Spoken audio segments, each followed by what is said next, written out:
Biggie, is there something you look for in band personalities, or something you encourage your bands to do early in their career when you first start working with them, that keeps those lineups stable and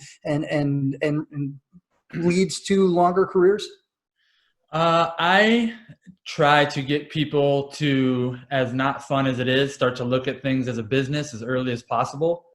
And I know that's kind of the big bad B word in music, but at the end of the day, no matter how you look at it, every band's a business.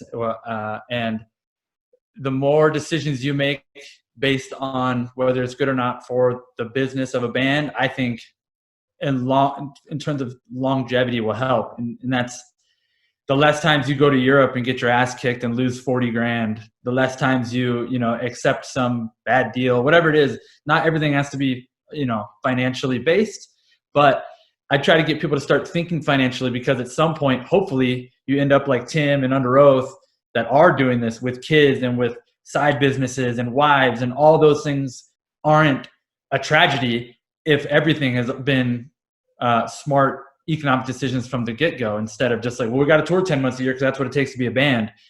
That's fine if you're 19, 20, 21, 25. I toured for 10 months a year for 10 years, so I get it. But Sure. as you get older and as kids come into play, as wives come into play, as bad backs come into play, whatever it is, the touring has to be condensed. You have to tour smarter, not harder. And whether it's like Tim mentioned, just making sure the tours you do are impactful and scarce, and making sure everyone knows, like, they're coming around. They only come around once a year. I got to go. And you'll probably be surprised that 30 big shows will probably net you more money than 90 okay shows, after all the costs they're incurred, but the managers and booking agents and business managers and crew and transportation, everything gets their cut before the band does. You'd probably be surprised that you can get by a lot with less is more. And I think creating certain properties for bands has been helpful in that too. Whether for the band that I started with and still manage, Every Time I Died, we've started like a string of boat shows out on the East Coast, a big festival in Buffalo, things that like they'll literally play 6 shows and make more money than they do doing a whole Warped Tour. And that's like, at this point, is like, what? Like, our whole year used to be based around Warped Tour. And now if we get the Warped Tour, not the Warped Tour, the equivalent thereof, it's just a bonus. But they can know that, especially since it's towards the end of the year, Christmas is paid for, like the end of the year is always going to be sorted, because 10 years ago we started booking these smaller shows that grew bigger and bigger and bigger into more like festival events. And I think if more bands did that, started thinking along those lines, it doesn't have to be about live shows. It could be merch drops. It could be, now, God, with the whole Twitch world and everything online, like, it's really limitless. That the way you can be smarter and make a lot of money without beating yourself into the ground physically and mentally, especially when you have a family. Awesome. Tim Bohr, we're talking about the road. The road seems like the perfect place to strain these personal relationships inside the band. Is there anything that your veteran acts have done over the years that you encourage the younger acts to try to adopt in order to make those strains a little less destructive? Well, there's a million things really, but before I even say that, I know Brian and Tim and Biggie all pretty well. And because of this thing we're all going through right now, it's been a while since I've talked with each of them or heard them speak. And these are great guys. They're brilliant people. Listening to them talk and explain their position in the role we all play, it's awesome to hear these guys talk. And we're all really lucky to be able to talk with them today and learn some stuff from these guys. But back to the question, yeah, look, I think the burnout factor, that's a big deal. Biggie mentioned something about and making sure this isn't a tragedy at the end. That's a big deal. Being weary of vocalists and blowing out their voices when these bands go on the road for the first 5 times, some cases maybe give or take longer than that. you can't put enough shows on the books for them to be happy. But it's not to their, it doesn't build to their longevity. That's for sure. And past whether or not their vocals can physically take it, just the craziness of the road. It's taxing. It put miles on the body. It puts miles on the brain. It puts, miles on relationships. I've often said, you put basically, when you talk about the crew involvement as well, you're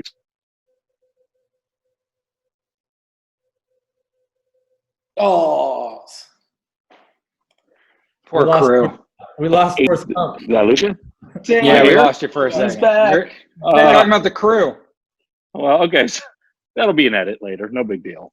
Whether when you start talking about putting 8, 10, 12 people on the road together, you're basically putting craziness in a canister, a small traveling canister, whether it's a van or a bus, and everyone's got to try and figure out how to survive each other and everything that's going on in their own individual lives. And it's no joke. And whether you're a band member and a partner in that relationship, or you're a manager or a label or an agent, we've all got to be mindful of the craziness that ensues in that scenario and try and be smart with our opportunities so that we don't suffocate, this thing that hopefully has got the potential for longevity. And there's a lot of factors, Tim's point, he said earlier, I think we were to some degree lucky.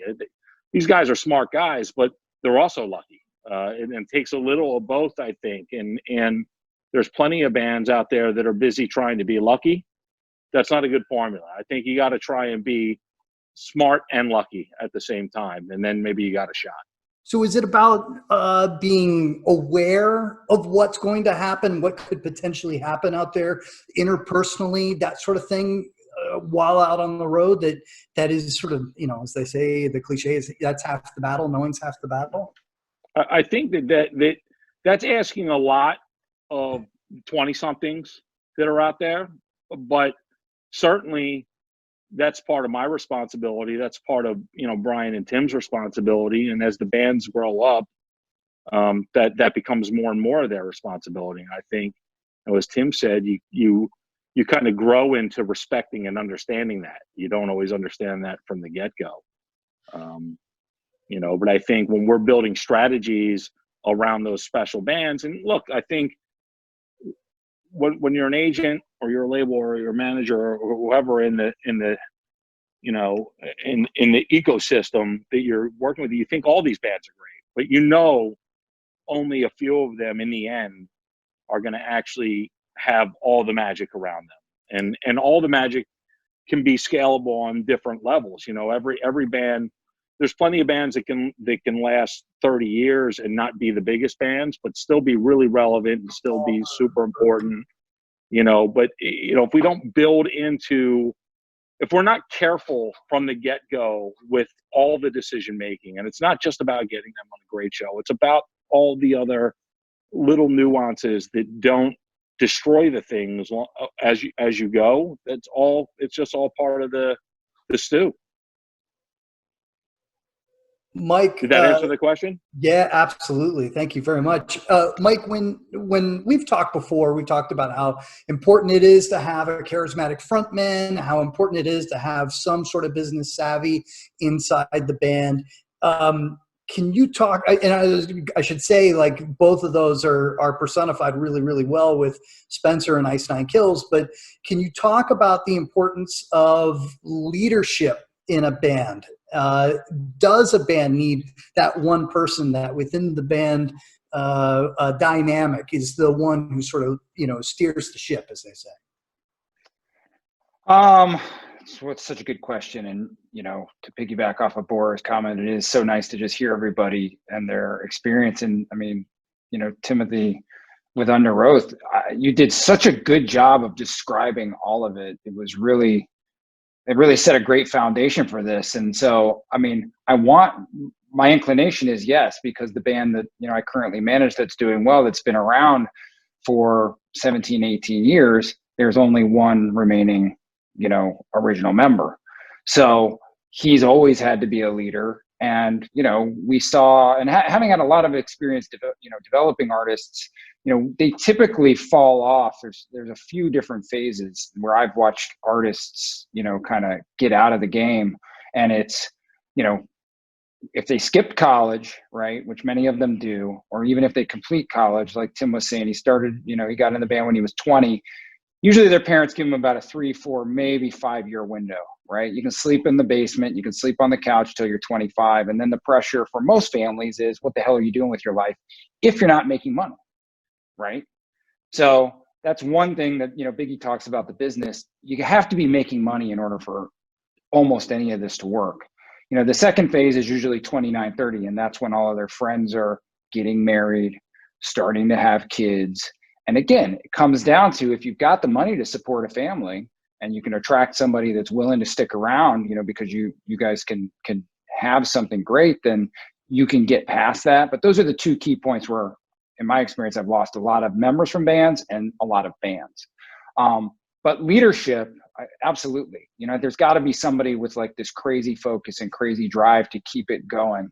I love the analogy with the car tires. I hadn't heard that one before, Brian, but that's fantastic. And I'm trying to imagine Under Oath with 6 tires, like cruising down the street. But you have to have a driver. That's because they're a thing. Yeah, you got to have a driver, and that's where with young artists, Biggie and I as managers often play that role, but we don't do it alone. If we've got a great agent or a great record label or a great attorney, we absolutely lean on them to kind of back us up, because in some senses, we're almost like the cool parents. And no matter what, no matter how cool your parents are, at some point you just, you can't just take their word for it. You've got to go out and experience things on your own. But if you've got the cool uncle who's the record label, and you got the cool cousin who's the booking agent, and they're all telling you the same thing, right, as a way to keep this thing on track, oftentimes I've found artists are more inclined to listen in that sense.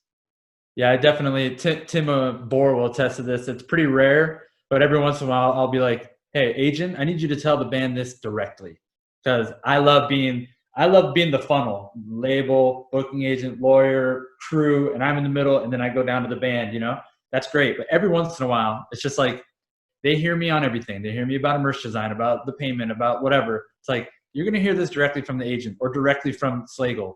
Because then it's like, I'm almost like the cool mom, and I need the cool dad to come in and be like, yeah, this is what's up. And then I use that card so seldomly that if I really need to like drive a point home, it's just kind of hitting a lot of traction, they'll just be like, well, I mean, Slagle said it's shit. He's got, what I mean? Talk about being lucky also, as Boris said. It's like, Slagle seems to get lucky a lot. So does Bohr, you know what I mean? So if I need to pull the card, I pull the card. But absolutely that team mentality, and you're kind of in their face so much about everything that every once in a while, like whether they need to experience it on their own or you get to call in, dad, and get Bohr, who looks like a psychopath right now, usually much more handsome. Everyone watching Tim Bohr usually much more handsome than this.